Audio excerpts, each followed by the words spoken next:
Welcome back to the deep dive. Today, we're digging into something really iconic, Central Park. That's right. Everyone knows it or thinks they do. Exactly. You see the green, the trees, you think nature, but the sources we're looking at today, they show a much more complicated picture. Less pure nature, more, well, engineered space. Yeah. Full of history. Absolutely. And that's our mission here, isn't it? To go beyond just the pleasant scenery. We want to connect the dots. You've got Revolutionary War strategy, 19th century social experiments, displacement, Gilded Age critique. It's all baked in there. It really is. So the hook really is that Central Park is the most visited urban park in the U.S., sure. But before it was a place to relax, this land was, well, it was a battleground and a neighborhood. And that tension is key. Yeah. Understanding that the park's creation, its very DNA, comes out of this period stretching from the Revolution right through the boom and bust of the Gilded Age. It changes how you see it completely. It has to. Mm-hmm. That history shapes everything. Okay, so let's unpack that, starting way back. Right. Before Olmsted, before the plans, this land had military significance, major significance. Oh, definitely. We're talking Revolutionary War, 1776 onwards. The northern part of the park, above maybe 106th Street, Yeah. that rocky high ground, that was strategically vital. After the British took Manhattan, they needed a strong defensive line. And that terrain was perfect for it. Exactly. Especially around a place called Magellan's Pass. Right, that was a key choke point, wasn't it? A critical one. Right. It was this narrow gap where the main road, the Kingsbridge Road, went through, perfect for defense or, ambush. So the British saw this immediately. Instantly. Yep. They seized those hills, fortified them heavily, and basically held that line from 1776 right through to 83, one of the longest occupations of the war. Wow, nearly the whole war. Were these serious fortifications? Oh, yeah. They built Fort Clinton, Netter's Battery, Fort Fish, proper defenses. Is anything left? Can you still see traces of that? Well, the interesting thing is the only structure still standing is the blockhouse. Now, it was actually built a bit later for the War of 1812. But, and this is the key part, it sits right on those original Revolutionary War defensive lines. So it's like an echo of that military past. A physical reminder. And Washington himself knew this ground. He certainly did. After the disaster at the Battle of Brooklyn, he retreated north along Kingsbridge Road, right through this area. And held a council of war nearby. At McGowan's Tavern, near the pass. A really critical meeting. They were deciding whether to abandon Manhattan altogether. The future of the revolution. Discussed right there. It's amazing to think about that same ground. Now picnics and playgrounds. Quite the shift. Okay, so that military chapter closes, and then we jump forward. Mid-19th century. And the city is just exploding. Exploding is the right word. The population nearly quadrupled between, 1821 and 1855. Incredible pressure. And that creates this desperate need for open space, for breathing room. Which leads inevitably to the decision to create a huge park. And that means acquiring the land. Using eminent domain, which sounds efficient, but it wasn't empty land. No, far from it. In 1853, the city targeted the area from 59th up to 106th Street. Some of it is rocky, swampy, sure, but people live there. And this is where we have to talk about Seneca Village. We absolutely do. Because the story of the park's creation is also a story of displacement. And Seneca Village is central to that. Tell us about it. It was a community founded around 1825, primarily African-American, but also some Irish and German immigrants. And crucially, it was stable. People owned property. Which was incredibly rare for Black New Yorkers at that time, right? Property ownership meant voting rights. Precisely. It was a place of real self-sufficiency and political standing, a thriving community. And then the park plan comes along. And the residents were told they had to leave. By 1857, around 1,600 people, including everyone in Seneca Village, were evicted. Their homes, churches, schools, gone. Erased. For this new public good.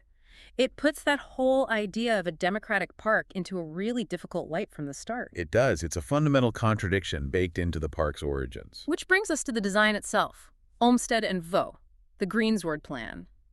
This wasn't just about planting trees, was it? It was a social vision. Very much so. They won the competition in 1858, and their goal was radical. They wanted to create a feeling of the countryside, a complete escape from the noise and grit of the city. A pastoral retreat. Exactly. But more than that, Olmsted really believed in the park as a social force. How so? What was his driving philosophy? Well, he'd traveled in the South. He'd written critiques of slavery. He saw deep class divisions in New York. He thought the park could be a place where everyone, rich, poor different backgrounds could mix. A democratic mixing bowl. That's a great way to put it. He believed that experiencing nature together would have this civilizing, calming effect. It was social engineering through landscape design. And the design itself had some amazing innovations to make that vision work in a busy city, like the transverse roads. Ah, the sunken roads. Yes, absolutely brilliant. They needed to get crosstown traffic through the park area, right? Commercial wagons, carriages. But that would totally ruin the escape feeling. Exactly. So they sunk the roads below the park level. Hidden from view, muffled the sound. You could be in the park and barely know they were there. It preserved the illusion. Genius, really. And the construction itself, this huge project, it had an immediate impact too, didn't it? Oh, absolutely. Construction started right after the Panic of 1857, a major economic downturn. So it was a jobs program, essentially. A massive public works project. It employed thousands of people, many of them recent immigrants, Irish and German primarily, gave them work when they desperately needed it. So the park was serving a social purpose even before it was finished. Okay, so the park starts taking shape, construction is underway, and then we hit the Gilded Age. Right. The park is mostly completed by 1876, which puts it smack bang in the middle of this era. Yeah. Roughly 1870s to the 1890s. An age of incredible wealth, but also incredible poverty and corruption. Exactly. Extremes. And the park immediately gets caught up in it. Yeah, let's talk about Boss Tweed. The corruption moved in fast. Almost instantly. Yeah. In 1870, the Tweed Ring, this notoriously corrupt political machine running Tammany Hall, they seized control of the park's management. And what did they do? First thing, fired Olmsted and Vaux.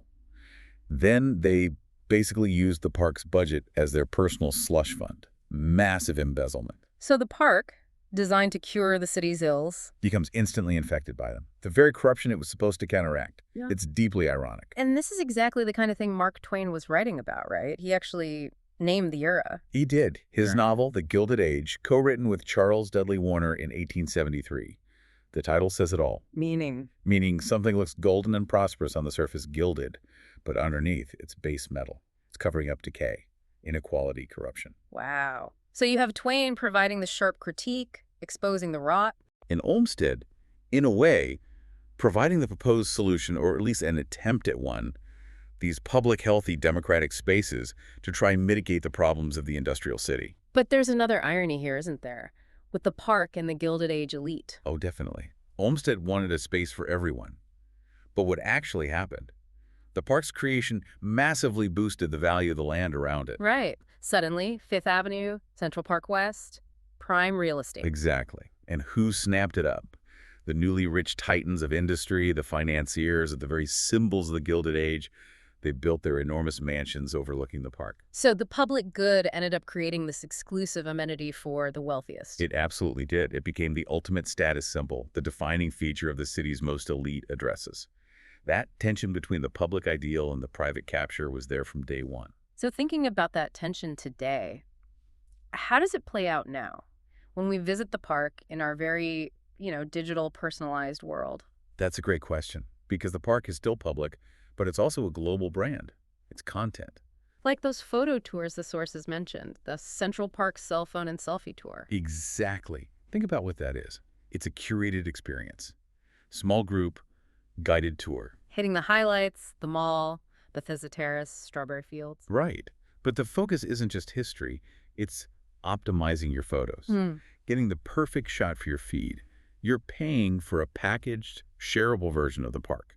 So it's sort of commodifying the experience, turning the public space into a product. In a way, yes. It's taking that democratic ideal and layering on this modern, marketable, personalized experience. The value capture is different now. It's about data, images, curated experiences. But it echoes that old Gilded Age dynamic of private interests leveraging a public good. It really makes you think. Okay, so let's recap the big threads we've pulled. We started with the Revolutionary War, McGowan's past. Then the painful displacement of Seneca Village, a crucial piece often overlooked. Olmsted's grand democratic vision with the Greensward Plan, the clever design like the sunken roads. And then, bam, the Gilded Age hits. Boss Tweed's corruption, Twain's critique, and the irony of the park boosting elite real estate. It's just layer upon layer, a history of ideals, conflict, and unintended consequences. Absolutely. Which leads to, I think, a final thought for you, our listeners, to chew on. Okay. Central Park was born from this really powerful democratic ideal, right? Meant to bridge gaps, heal divisions. Yeah. But its very foundation involved forcibly removing a thriving black community. And almost immediately, it was exploited by corrupt politicians. So the question is, when we walk through any grand public space today, a park, a museum, a plaza, how much of that original tension, that push and pull between the public promise and the maybe hidden realities of private interest or political maneuvering, how much of that do we still just walk past? How much do we ignore?